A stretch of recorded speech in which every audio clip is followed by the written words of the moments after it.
नमस्कार दोस्तों, स्वागत है आज आपका हमारी एक न्यू वीडियो में। जैसे कि आप सबको पता है कि रूस और यूक्रेन के बीच भीषण युद्ध जारी है।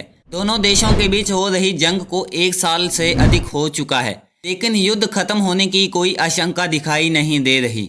रूस और यूक्रेन में हो रही जंग के बाद अब दुनिया पर तीसरे विश्व युद्ध का खतरा मंडरा रहा है। इस बीच कई भविष्यवक्ताओं ने तीसरे विश्व युद्ध की भविष्यवाणियां भी की है। इन दिनों सबसे ज्यादा चर्चा नॉस्ट्रेडमस के नाम से मशहूर क्रेग हैमिल्टन पार्कर की भविष्यवाणी की हो रही है। क्रेग हैमिल्टन पार्कर ने बेहद हैरान करने वाली भविष्यवाणी की है।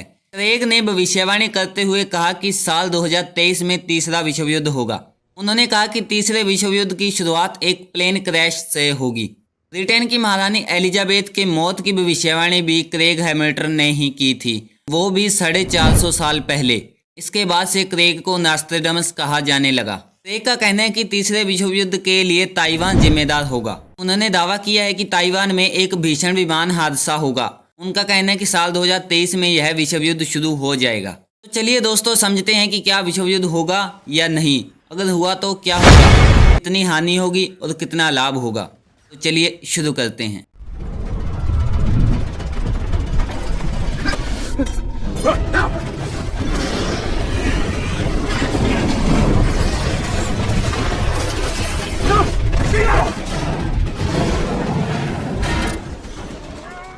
जैसे जैसे तनाव बढ़ता जा रहा है, कोई भी आश्चर्यचकित होने से बच नहीं सकता।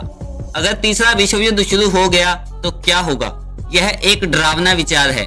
ऐसी विनाशकारी घटना के संभावित परिणामों के बारे में जागरूक होने से हमें शांति बनाए रखने और राजनीतिक समाधान खोजने के महत्व को बेहतर ढंग से समझने में मदद मिल सकती है। इस वीडियो में हम उन गंभीर संभावनाओं पर चर्चा करेंगे जो मानवता को तीसरे विश्व युद्ध का सामना करने पर उत्पन्न हो सकती हैं, और इसका हमारे जीवन के विभिन्न पहलुओं पर क्या प्रभाव पड़ेगा। टूटे हुए राजनीतिक संबंधों और बिखरती अर्थव्यवस्थाओं से लेकर युद्ध तकनीक और बड़े पैमाने पर मानवीय संकट तक, तीसरा विश्व युद्ध दुनिया को एक नया आकार दे देगा। जैसा कि हम जानते हैं कि हमारी आधुनिक दुनिया की परस्पर जुड़ी प्रकृति का मतलब है कि कोई भी देश इस प्रभाव से अछूता नहीं रहेगा। पृथ्वी के हर कोने में तबाही ही तबाही मच जाएगी। तीसरे विश्व युद्ध की संभावना पर विचार करते समय वैश्विक शांति के लिए गंभीर परिणाम तुरंत दिमाग में आ जाते हैं। राज्य और राष्ट्रों के बीच विश्वास और संबंधों में तेजी से गिरावट आ जाएगी। इस नुकसान से राजनीतिक संबंधों में तनाव भी आ जाएगा और सहयोगात्मक प्रयासों में बाधा आ जाएगी। तनाव बढ़ने से विनाशकारी घटना हो सकती है। एक बार जब राजनीतिक संबंध टूट जाते हैं तो विवादों को शांतिपूर्ण ढंग से हल करना अधिक मुश्किल हो जाता है। रूस और यूक्रेन युद्ध को आज तक 1 साल हो चुका है। पिछले साल आज के दिनों ही दोनों देशों के बीच भीषण जंग शुरू हुई थी, जो आज भी जारी है। दोनों देशों में से कोई भी देश पीछे हटने को तैयार नहीं है। ऐसे में आइए जानते हैं कि बीते 1 साल में क्या क्या हुआ है, कितने लोगों की मौत हुई है, कितनी तबाही हुई है, और सबसे बड़ा सवाल कि जंग कब तक चलेगी। 23 फरवरी 2022 की रात रूस के राष्ट्रपति पुतिन ने यूक्रेन के खिलाफ सैन्य ऑपरेशन का ऐलान किया। कुछ घंटे बाद यानी 24 फरवरी की सुबह सुबह अचानक यूक्रेन की राजधानी कीव और आसपास के शहरों में हवाई हमले होने लगे। रूस के इस हमले से पूरी दुनिया में हड़कंप मच गया। यूक्रेन का साथ देने के लिए नाटो सदस्य देश खड़े हो गए। अमेरिका, ब्रिटेन, पोलैंड, फ्रांस समेत कई देशों ने युद्ध से बाहर रहते हुए यूक्रेन को मदद पहुंचानी शुरू की। रूसी हमले के विरोध में अमेरिका समेत दुनिया के कई देश यूक्रेन के साथ आ गए। अभी दुनिया के 80 से ज्यादा देशों से यूक्रेन को अलग अलग तरह से मदद मिल रही है। इनमें 31 देश ऐसे हैं जो यूक्रेन को घातक हथियार और मिसाइलें दे रहे हैं। अमेरिका के राष्ट्रपति जो बाइडेन सोमवार को ही यूक्रेन पहुंचे, जहां यूक्रेन के राष्ट्रपति जेलेंस्की से मुलाकात की। इसके अलावा ब्रिटेन, फ्रांस समेत कई अन्य देशों के राष्ट्रपति भी यूक्रेन का दौरा कर चुके हैं। आखिर इस युद्ध में कितने लोग मारे जा चुके हैं? वैसे इसका कोई सटीक आंकड़ा तो नहीं मिल सकता, लेकिन अलग अलग रिपोर्ट के अनुसार 1 साल में लगभग 3 लाख से ज्यादा लोग दोनों तरफ से मारे जा चुके हैं। नॉर्वे चीफ ऑफ डिफेंस की रिपोर्ट के अनुसार इस युद्ध में 22 जनवरी 2023 तक यूक्रेन के 30,000 से ज्यादा लोग मारे जा चुके हैं। 1,20,000 से ज्यादा यूक्रेनियन जवान अपनी जान गंवा चुके हैं। वहीं तमाम रिपोर्ट्स ये दावा करती हैं कि यूक्रेन से ज्यादा रूसी सैनिकों की मौत हुई है। अमेरिका द्वारा जारी आंकड़े यह बताते हैं कि 24 फरवरी 2022 से 16 फरवरी 2023 तक 2 लाख से ज्यादा रूसी सैनिक या तो मारे गए या यूक्रेन में बंधक बनाए गए हैं। दोनों तरफ से 2 लाख से ज्यादा जवान और नागरिक लापता हैं। अब बात है कि रूस ने यूक्रेन के कितने हिस्सों को अपने अंदर ले लिया है। रूस अब तक यूक्रेन के मैरियुपोल, दोनेत्स्क, खेरसोन, लुहांस्क पर पूरी तरह से कब्जा कर चुका है। युद्ध के बाद माइकोलाइव और खार्किव पर भी कब्जा कर लिया था। हालांकि बाद में यूक्रेनी सेना ने रूस को जोरदार टक्कर देते हुए इन राज्यों पर वापस कब्जा जमा लिया है। अभी भी कई राज्यों में रूस और यूक्रेन के बीच युद्ध जारी है। अब आखिर कौन सा देश किस तरह से यूक्रेन की मदद कर रहा है? एक रिपोर्ट के अनुसार अब तक अमेरिका ने यूक्रेन को 1000 मिलियन यूएस डॉलर के हथियार दिए हैं। इसके अलावा यूरोपियन यूनियन की तरफ से 1000 मिलियन यूएस डॉलर की लीथल एड दी गई है। ब्रिटेन, फ्रांस, नीदरलैंड, जर्मनी समेत कई देश यूक्रेन को हथियार सप्लाई कर रहे हैं। अमेरिकी रिपोर्ट के अनुसार 2014 से अब तक यूएस ने यूक्रेन में रक्षा संसाधनों को मजबूत करने के लिए 30 बिलियन डॉलर से ज्यादा की रकम खर्च की है। 2014 में भी रूस ने यूक्रेन पर हमला किया था। जो बाइडेन ने कीव के दौरे के दौरान यूक्रेन को 50 करोड़ डॉलर यानी 500 मिलियन डॉलर की सैन्य सहायता देने की घोषणा की है। द कन्वर्सेशन की एक रिपोर्ट के मुताबिक अमेरिका ने 10 करोड़ से ज्यादा गोला बारूद यूक्रेन को दिए हैं।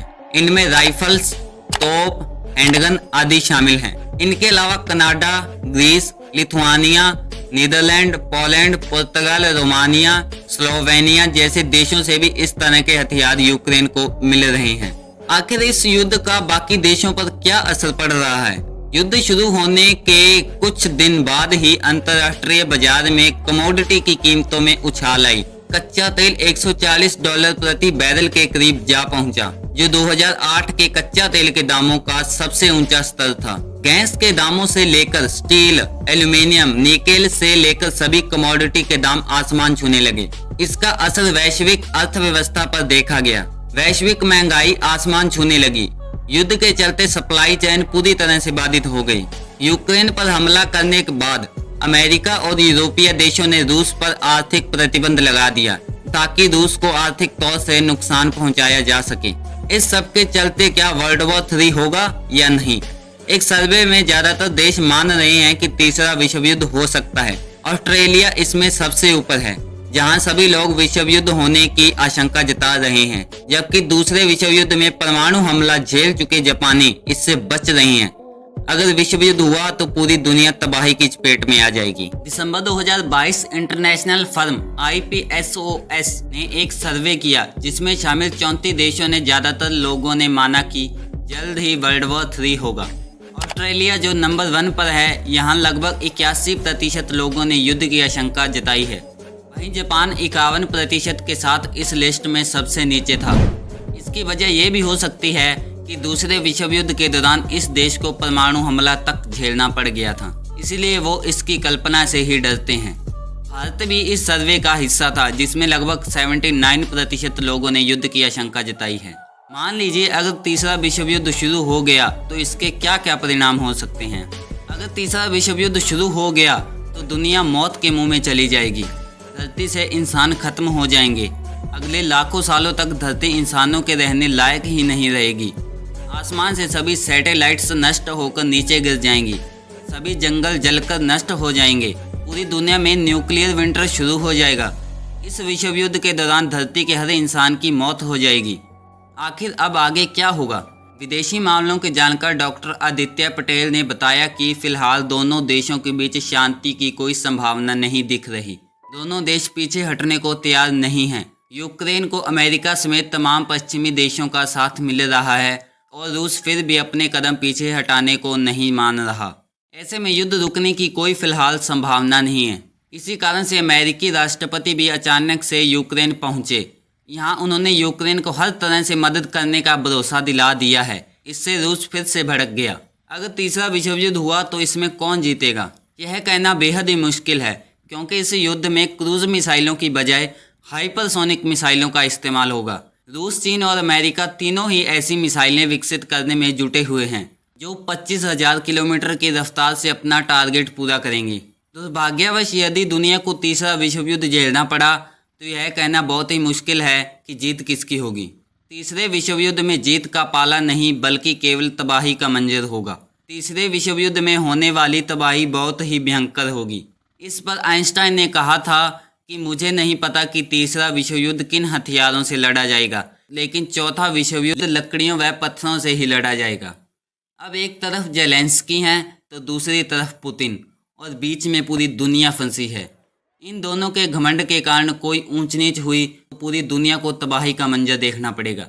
इससे आपकी क्या राय है, कमेंट में बताओ। तो मिलते हैं अगली वीडियो में, तब तक आप वीडियो को लाइक करके चैनल को सब्सक्राइब कर देना। धन्यवाद।